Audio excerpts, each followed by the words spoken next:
Hello friends, welcome to hindsight Nifty channel. Vikram this side. तो चलिए हम आज के रीजनेबल ट्रेड्स देख लेते हैं, हमें कहाँ पे एंट्री लेनी थी और ट्रेड को कैसे मैनेज करना था। पहले हम निफ्टी बैंक का चार्ट देख लेते हैं। तो मार्केट जो है वो कल के ट्रेडिंग रेंज में ओपन होता है और यहाँ पे एक सेल सिग्नल बार बनता है, आई मीन बियर बार बनता है, पर bear bar that bar is not close on slow. यहाँ से बायर्स आते हैं। फिर नेक्स्ट एक स्ट्रॉन्ग बियर बार बनता है। क्या हम इसके नीचे सेल कर सकते हैं? तो ये रीज़नेबल सेल हो सकता है, पर हमें इसके लिए स्टॉप लॉस थोड़ा बड़ा यूज़ करना होगा, एटलीस्ट इसके ऊपर।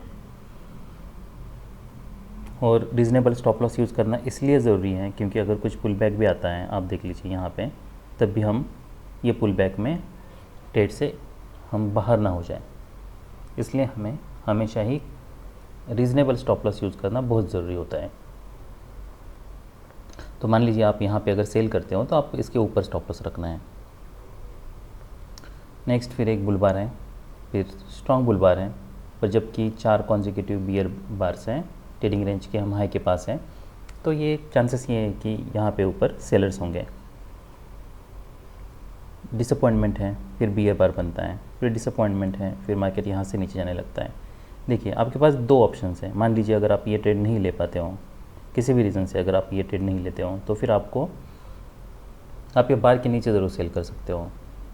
वो इसलिए क्योंकि ये जो रिजम्पशन है वो कोई स्ट्रॉन्ग नहीं है और हम जो ट्रेडिंग रेंज है, ट्रेडिंग रेंज के हाई के पास हैं। देखिए जब भी मार्केट ट्रेडिंग रेंज में होता है, आप ऐसा मान लीजिए कि आपके पास ऊपर का जो 33% है आप उसमें सेल कर सकते हो, नीचे का जो 33% है आप उसमें बाय कर सकते हो, और जो प्रॉफिट है वो आप या तो लो के पास ले सकते हो या फिर ये 33% है आप यहाँ पे प्रॉफिट बुक कर सकते हो। तो आपको स्कैल्प ट्रेड्स करने हैं और आप ये देख लीजिए कि इसीलिए यहाँ से सडनली बाइंग आ रही है क्योंकि मार्केट यहाँ पे ट्रेडिंग रेंज में है। तो अगर सेल ऑफ भी आता है तब भी जब भी मार्केट ट्रेडिंग रेंज में होता है ना, आप ऐसा मान लीजिए कि जो बीच का पोर्शन है उसमें मार्केट ज़्यादा टाइम रहने वाला है। हाई के पास या लो के पास मार्केट बहुत कम समय रहता है। इसलिए आप देखिए जैसे नया हाई बनता है वहाँ पे बाइंग हो रही है, नया लो बन रहा है वहाँ पे बाइंग हो रही है, और सबसे ज़्यादा जो टाइम है आप देख लो, ये जो 33% है इसमें मार्केट स्पेंड कर रहा है। दैट इज़ एक्सपेक्टेड, और ये प्राइस एक्शन ऐसे ही काम करती हैं। तो आपने अगर मान लीजिए यहाँ पे सेल नहीं किया है तो आप फिर ये बार के नीचे सेल कर सकते हो। फिर आपको ये देखने की ज़रूरत नहीं है कि यहाँ पे कोई डिसेंट सेल सिग्नल बार है।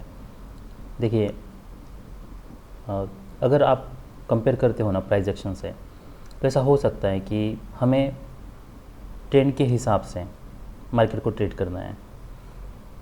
सेम सेटअप अगर मार्केट ट्रेंडिंग है उसमें बनता है, उसकी हाई प्रोबेबिलिटी होती है। सेम सेटअप मार्केट अगर ट्रेडिंग रेंज में है उसमें बनता है, उसकी लो प्रोबेबिलिटी होती है। इसलिए आप ऐसा देख सकते हो कि कभी कोई ट्रायंगल होता है, उसका सडनली स्ट्रॉन्ग बियर ब्रेकआउट होता है और स्ट्रॉन्ग सेल ऑफ मिलता है, या फिर स्ट्रॉन्ग बुल ब्रेकआउट होता है और रैली होती है। पर सेम सेटअप ट्रायंगल आप देख लो ट्रेडिंग रेंज में, फिर मार्केट साइडवेज जाता है। वो इसलिए ऐसा होता है क्योंकि हमें मार्केट कौन सी फेज़ में है उसको देखना बहुत ज़रूरी है, और वो फेज़ के हिसाब से हमें ट्रेड करना ज़रूरी है, ना कि एक कोई पर्टिकुलर सेटअप है, हाँ ये सेटअप है, ट्रायंगल बनता है, इसका बुल ब्रेकआउट हुआ या बियर ब्रेकआउट हुआ, उसके बाद आप इमीडिएटली बाय कर लो या सेल कर लो। तो हमें रिसेंट मार्केट कौन सी फेज़ में है देखना ज़रूरी है, रिसेंट प्राइस एक्शन देखना ज़रूरी है, ओवरलैपिंग बार्स हैं या स्ट्रॉन्ग बार्स हैं, क्या उसके ऊपर वीक हैं, क्या बार्स वो हाई के पास या लो के पास क्लोज हो रहे हैं, ये सब चीज़ें देखना बहुत ज़रूरी है। देखिए आपको ऐसा लग सकता है कि ये बहुत काम है या बहुत वर्क है, पर देखिए अगर आपको स्टॉक मार्केट से पैसा बनाना है तो आपको इतना वर्क करना पड़ेगा, और अगर कंसिस्टेंटली बनाना है तो जैसा मैंने बताया, आपने अगर यहाँ पे सेल करते हो तो आपको स्टॉप लॉस बड़ा यूज़ करना होगा। फिर आपको ये हमारे लिए एक टारगेट है, पर टारगेट है इसका मतलब ये नहीं है कि हमको इमीडिएटली यहाँ पे एग्जिट करना है। मार्केट जब टारगेट के पास आता है आप या तो 50% क्वांटिटी बुक कर सकते हो, उसके बाद जैसे रिवर्सल क्रिएट होने लगता है आप एग्जिट कर सकते हो। अब यहाँ पे कोई रिवर्सल तो नहीं है, पर हमें कहाँ पे एग्ज़िट कर सकते हैं, तो आपको फॉलोअप कैंडल्स देखना है। नीचे वीक है, ये एक वेज की तरह काम कर सकता है। नेक्स्ट बार है, उसके नीचे वीक है। क्या मार्केट यहाँ तक आ सकता है? तो आ सकता है, पर हमें फॉलोअप कैंडल्स देखने हैं। तो फॉलोअप कैंडल्स देखिए, मार्केट अगर स्ट्रॉन्ग ट्रेंड में होता तो क्या होता, यहाँ से ब्रेकआउट होता। मार्केट इतना टाइम यहाँ पे स्पेंड नहीं करता, यहाँ पे ब्रेकआउट होता, सडनली मार्केट कोई न्यू लो बनता, फिर यहाँ से कोई अगर पुल बैक भी आता तब भी यहाँ पे एक गैप बनता। ये जो ब्रेकआउट पॉइंट है, ये ब्रेकआउट पॉइंट के पास गैप बनना चाहिए, तो वैसा कुछ हो नहीं रहा। तो अभी हम ये बार के ऊपर एग्जिट भी कर सकते हैं, क्योंकि हम अगर आप ऑप्शन बायर हो तो फिर यहाँ पे जैसे मोमेंटम अगर जा रहा है तो हो सकता है कि आपका प्रीमियम डीके हो जाए। उसके बाद नेक्स्ट सेल कहाँ पे बन रहा है, तो यहाँ पे बन रहा है। क्या हम यहाँ से एक्सपेक्ट कर सकते हैं कि सडनली कोई स्ट्रॉन्ग सेल ऑफ आए? देखिए, अगर मार्केट स्ट्रॉन्ग सेल ऑफ आना होता ना तो मार्केट इतने बार साइडवेज नहीं जाता।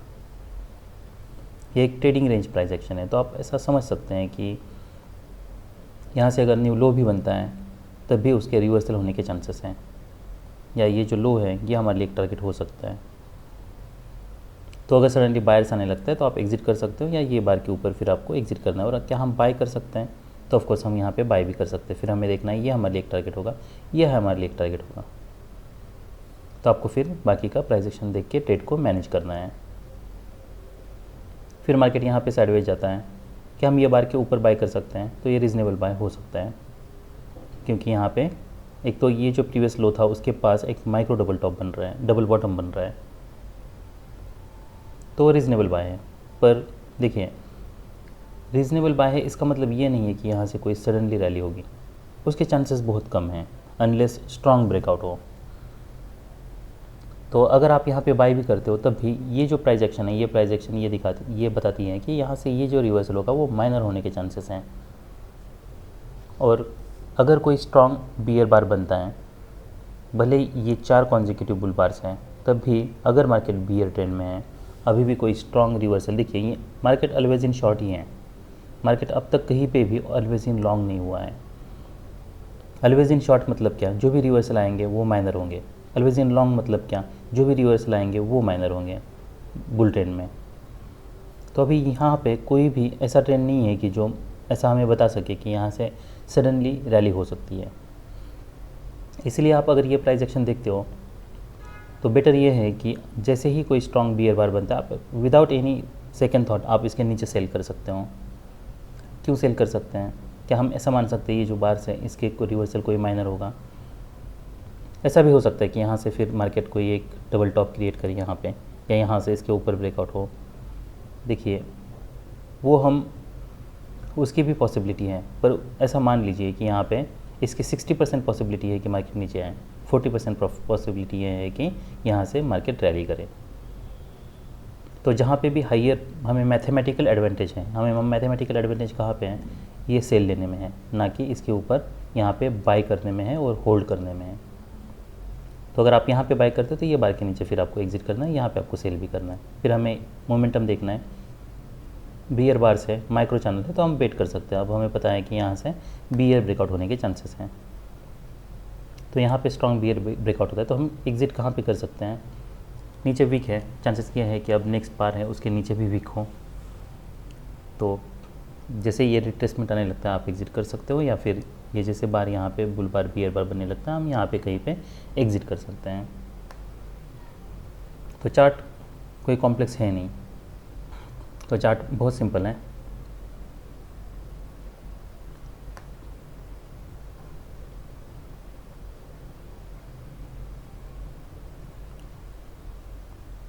तो ऐसा मैंने बताया, आप ये इसके नीचे सेल कर सकते हो।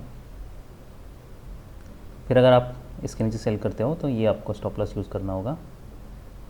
सो 241.2 यहाँ पे हमें कहीं पे एग्जिट करना पड़ता, तो बहुत अच्छा ट्रेड होता है। ऑलमोस्ट आपको 50-60-70 पॉइंट्स मिल जाते हैं, तो 70 पॉइंट्स बहुत हैं। जैसे मैं बताता रहता हूँ कि अगर आप रेगुलरली अगर 1000 क्वांटिटी ट्रेड करते हो तो 70 पॉइंट्स में यू विल मेक 70 के।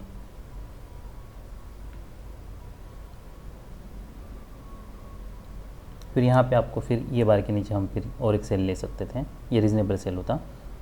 हमें ये देखना है कि क्या ये हम पेज की तरह ट्रीट कर सकते हैं, क्या वेज के नीचे ब्रेकआउट हो रहा है या फिर ब्रेकआउट फेल हो रहा है। तो अगर देखिए ये बार के बाद इतनी रिट्रेसमेंट नहीं होनी चाहिए, अगर इतनी रिट्रेसमेंट हो रही है या फिर इसके नीचे जा रहा है तो आप यहाँ पे एग्जिट कर सकते हो। तो वैसे यहाँ तक ऑलमोस्ट हमें 50 पॉइंट्स मिल जाते हैं 312, और रिट्रेसमेंट यहाँ तक आने लगती है, इसके नीचे आने लगती है, तो आप यहाँ पे कहीं पे एग्जिट कर सकते हो। फिर नेक्स्ट हमारा जो बाय था वो ये बार के ऊपर था, यहाँ पे अगर हम बाय करते हैं तो फिर ये हमें ऑलमोस्ट ब्रेक इवन पे निकलना पड़ता। फिर नेक्स्ट ये सेल रीज़नेबल होता हमारे लिए और मोस्ट प्रॉफिटेबल। तो 310 यहाँ पे अगर बाय करते तो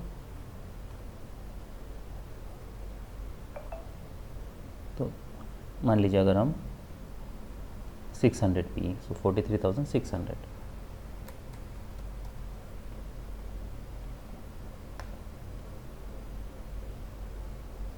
तो आपकी जो एंट्री है वो ये बार के ऊपर होती, यहाँ पे 200 पे और यहाँ पे अबाउट 600,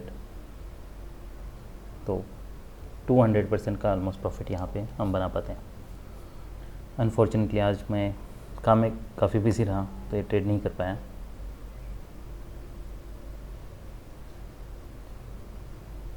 तो ये सब रीज़नेबल ट्रेड्स थे निफ्टी बैंक में। अभी हम निफ्टी 50 देख लेते हैं। तो ये निफ्टी 50 का चार्ट है। कल की एक ट्रेडिंग रेंज प्राइस एक्शन है, ट्रायंगल था, यहाँ पे अभी ट्रायंगल बन रहा है। यहाँ पे अगर हम देखते हैं तो स्ट्रॉन्ग बुल बार है, हो सकता है इसके ऊपर ब्रेकआउट हो, कुछ फॉलो पाए, पर सेकंड बार जो है वो कोई स्ट्रॉन्ग बार नहीं है। और यहाँ पे नेक्स्ट फॉलो बार देखिए बियर बार है, तो यहाँ पे कोई बाय नहीं बन रहा।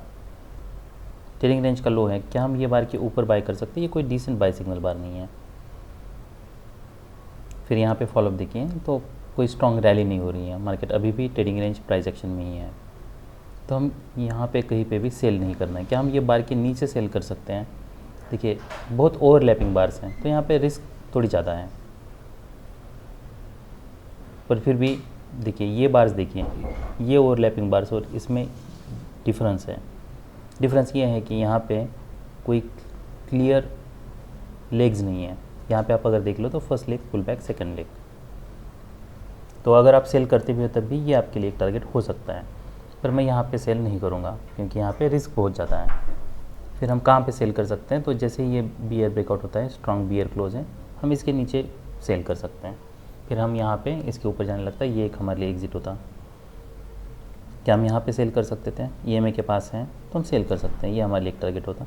जैसे यहाँ पे एक डबल बॉटम क्रिएट होता है, इसके ऊपर जाने लगता है, आप एग्जिट कर सकते हो, या फिर आप होल्ड भी कर सकते हो, देखना है कि ये जो रिवर्सल हो रहा है वो क्या सच में इसके ऊपर जाता है क्या।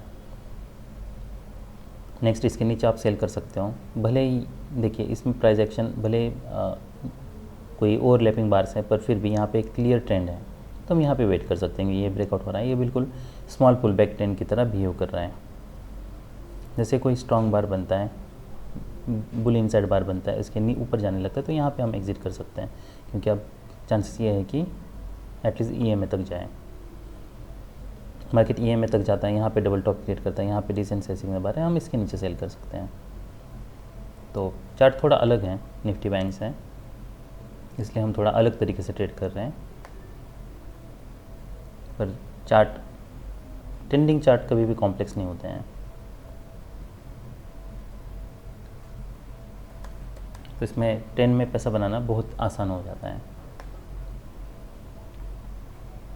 इसके ऊपर जैसे आप, मैंने कहा कि आप बाय कर सकते थे 85 टू 86 टू यहाँ पे, तो ऑलमोस्ट आपको 120 पॉइंट्स मिलते हैं।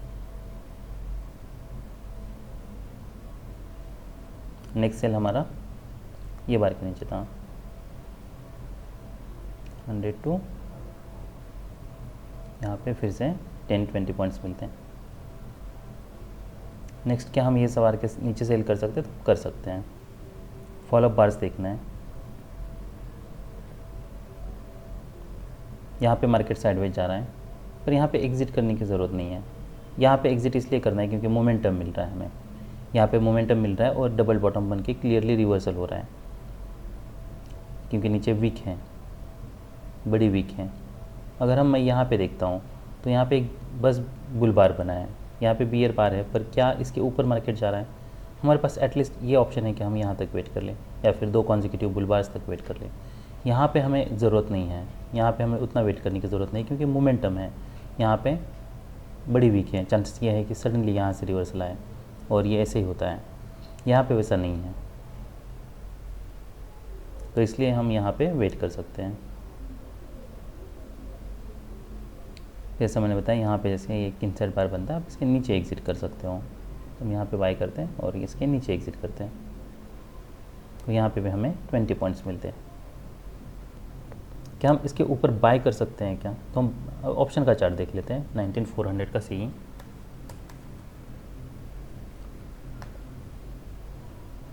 क्या ये रीज़नेबल बाय होता? हम बाय तो कर सकते हैं, पर फॉलोअप देखिए, अगर ऐसे फॉलोअप है तो ये हमें ब्रेक इवन में निकालना पड़ता। फिर नेक्स्ट जो हमारा सेल है वो ये बार के ऊपर हम सेल करते हैं 133, या यहाँ पे अगर हम देख लेते हैं तो 19450।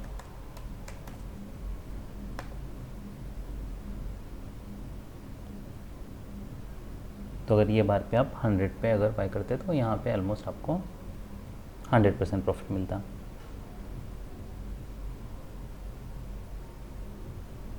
तो निफ्टी में हमारे जो रीज़नेबल ट्रेड्स थे वो ये बार, क्योंकि हमें क्लियर प्राइस एक्शन की ज़रूरत है, यहाँ पे बहुत ओवरलैपिंग बार्स हैं तो रिस्क बहुत है, तो हम यहाँ पे सेल करते हैं जो हमें यहाँ पे एग्जिट करना था। फिर नेक्स्ट हम यहाँ पे भी सेल कर सकते थे। यहाँ पे जैसे हमें लग रहा है कि मोमेंटम आ रही है, रिवर्सल आ रहा है, डबल बॉटम क्रिएट हो रहा है उसके ऊपर, तो हम यहाँ पे एग्जिट कर सकते हैं। नेक्स्ट सेल ये था, यहाँ पे काफ़ी ओवरलैपिंग बार्स हैं, तो यहाँ पे चांसेस ये है कि जो भी रैली होगी वो माइनर आने के चांसेस हैं, तो हम यहाँ पे आराम से वेट कर सकते हैं। फिर ऐसे एक कोई स्ट्रॉन्ग बियर बार बनता है, उसके बाद रिवर्स आने लगता है, हम यहाँ पे एग्जिट कर सकते हैं। यहाँ पे हम बाय भी कर सकते हैं, ये एक्सपेक्ट कर सकते हैं एटलीस्ट मार्केट EMA तक जाएगा, वहाँ पे हम ब्रेक इवन में निकाल सकते हैं। अगर EMA के पास मार्केट अगर ऐसा मान लीजिए कि EMA के ऊपर अगर मार्केट नहीं जा रहा है, तो फिर हम यहाँ पे कहीं पे एग्जिट कर सकते हैं, तो और यहाँ पे हम सेल भी कर सकते हैं ये टारगेट के लिए। फिर अगर कॉन्जिक्यूटिव बियर बार्स बन रहे हैं तो माइक्रो चैनल है, तो कहीं पे भी हमें एग्जिट करने की ज़रूरत नहीं है। सो ये सब रीज़नेबल ट्रेड्स थे निफ्टी 50 में। That's all we have. Bye.